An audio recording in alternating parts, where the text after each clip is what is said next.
We're often told depression is just being really sad. But if you're living through it, you know that's not it. Sadness is a feeling. Depression is an absence. It's the lights going out. It's the feeling of being homesick while you're sitting in your own living room. If your favorite hobbies suddenly feel like chores you have no interest. Depression isn't caused by one single thing. It's usually a perfect storm involving three main players. First, the neurotransmitters.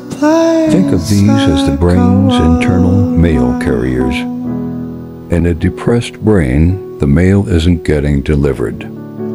Specifically serotonin, which regulates your mood. Dopamine, which helps you feel pleasure.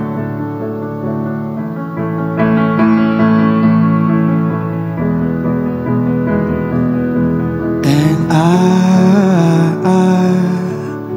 fell